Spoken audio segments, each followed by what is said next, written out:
212वां अध्याय विविध काम्य दान एवं मेरुदानों का वर्णन। अग्निदेव कहते हैं, वशिष्ठ, अब मैं आपके सन्मुख काम्य दानों का वर्णन करता हूँ जो समस्त कामनाओं को पूर्ण करने वाला है। प्रत्येक मास में प्रतिदिन पूजन करते हुए एक दिन विशेष रूप से पूजन किया जाता है, उसे इसे काम्य पूजन कहते हैं। वर्ष के समाप्त होने पर गुरु पूजन एवं महापूजन के साथ व्रत का विसर्जन किया जाता है।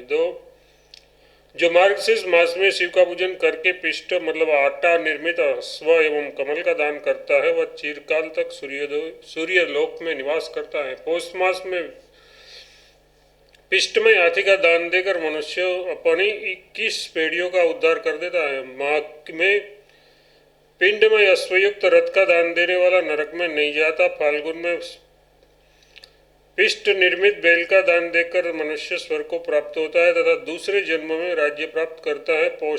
चैत्र मास में दास दासियों के युक्त एवं गुड़ से भरा हुआ घर देखकर मनुष्य चिरकाल तक स्वर्गलोक में निवास करता है और उसके बाद राजा होता है। वैशाख में सप्तदान का दान देकर मनुष्य शिव के सायुज्य को प्राप्त कर लेता है। ज्येष्ठ तथा आषाढ़ में अन्न की बलि देने वाला शिव स्वरूप हो जाता है। श्रावण में पुष्प रक्त का दान देकर मनुष्य स्वर्ग के सुखों का उपभोग करने के पश्चात दूसरे जन्म में राज्य लाभ करता है। और 200 फलों का दान देने वाला अपने संपूर्ण कुल का उद्धार करके राजपद को प्राप्त होता है। भाद्रपद में धूपदान करने वाला स्वर्ग को प्राप्त होकर दूसरे जन्म में राज्य का उपभोग करता है। आश्विन में दुग्ध और द्रुत से परिपूर्ण पात्र का दान स्वर्ग की प्राप्ति कराने वाला है। कार्तिक में गुड़, शक्कर और द्रुत का दान देकर मनुष्य स्वर्ग लोक में निवास करता है और दूसरे जन्म में राजा होता है। अब मैं 12 प्रकार के मेरुदानों के विषय में कहूँगा जो भोग और मोक्ष की प्राप्ति कराने वाले हैं। कार्तिक की पूर्णिमा को मेरु व्रत करके ब्राह्मणों को रत्न मेरु का दान करना चाहिए। अब क्रमशः सब मेरुओं का प्रमाण सुनिए। हीरे, माणक्य, नीलमणि, वैदुण्यमणि, स्फटिकमणि, पुखराज, मरकतमणि और मोती, इसका एक प्रस्त का मेरु उत्तम माना गया है। इससे आधे परिमाण का मेरु मध्यम और मध्यम से भी आधा निष्कृत होता है। रत्न मेरु का दान करने वाला धन की कंजूसी का परित्याग कर दे। द्वादश दल कमल का निर्माण करके उसकी कर्णिका पर मेरु की स्थापना करे। इसके ब्रह्मा, विष्णु और शिव देवता है। मेरु से पूर्व दिशा में 3 दल है, उसमें क्रमशः माल्यवान, भद्राश्व तथा त्रक्ष पर्वतों का पूजन करे। मेरु से दक्षिण वाले दलों में निषिद्ध हेमकूट और हिमवान की पूजा करे। मेरु से उत्तर वाले 3 दलों में क्रमशः नील, श्वेत और सिंह का पूजन करे तथा पश्चिम वाले दलों में गंधमादन, वैकक एवं केतुमाल की पूजा करे। इस प्रकार 12 पर्वतों से युक्त मेरु पर्वत का पूजन करना चाहिए। उपवास पूर्वक रहकर स्नान के पश्चात भगवान विष्णु अथवा शिव का पूजन करे। भगवान के सन्मुख मेरु का पूजन करके मंत्रोच्चारण पूर्वक उसका ब्राह्मणों को दान कर दे। दान का संकल्प करते समय देश काल के उच्चारण के पश्चात कहे, मैं इस द्रव्य निर्मित उत्तम मेरु पर्वत का, जिसके देवता भगवान विष्णु है, अमुक गोत्र वाला ब्राह्मण को दान करता हूँ। इन दान से मेरा अंतःकरण शुद्ध हो जाए और मुझे उत्तम भोग एवं मोक्ष की प्राप्ति हो। इस प्रकार दान करने वाला मनुष्य अपने समस्त कुल का उद्धार करके देवताओं द्वारा सम्मानित हो विमान पर बैठकर इंद्रलोक, ब्रह्मलोक, शिवलोक तथा वैकुंठ लोक में क्रीड़ा करता है। संक्रांति आदि अन्य पुण्य कालों में मेरु का दान करना चाहिए।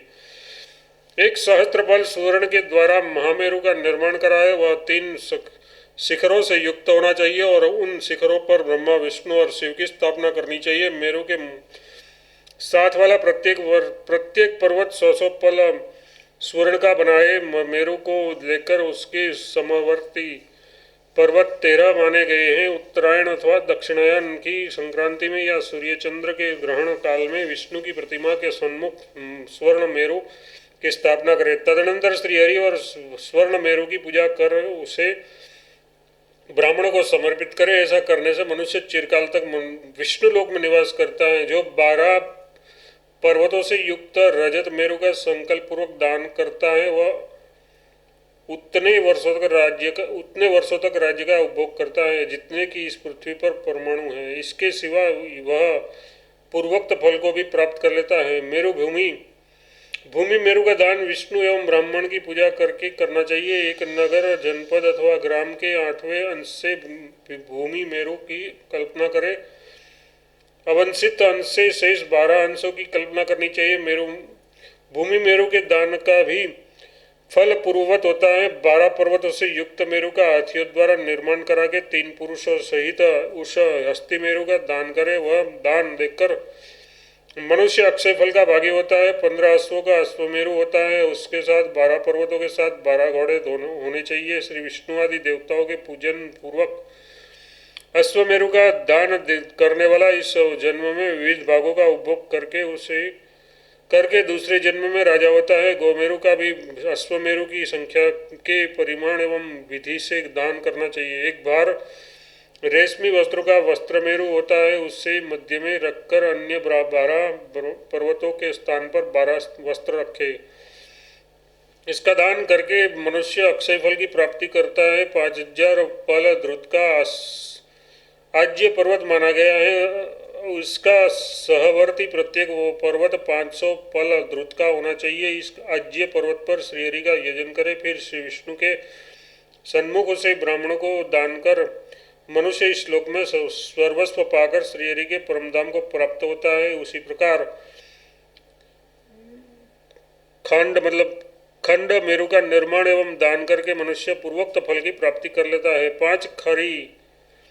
5 खारी धान्य का धान्य मेरु होता है। इसके साथ अन्य 12 पर्वत एक खारी धान्य के बनाने चाहिए। उन सब के 3 स्वर्णमय शिखर होने चाहिए। सब पर ब्रह्मा, विष्णु और महेश तीनों का पूजन करना चाहिए। श्री विष्णु का विशेष रूप से पूजन करना चाहिए। इससे अक्षय फल की प्राप्ति होती है। इस प्रमाण के अनुसार तिल मेरु का निर्माण करके दशांश के प्रमाण से अन्य पर्वतों का निर्माण करे। उसके एवं अन्य पर्वतों के भी पूर्वोक्त प्रकार से शिखर बनाने चाहिए। इस तिल मेरु का दान करके मनुष्य बंधु बांधवों के साथ विष्णु लोक को प्राप्त होता है।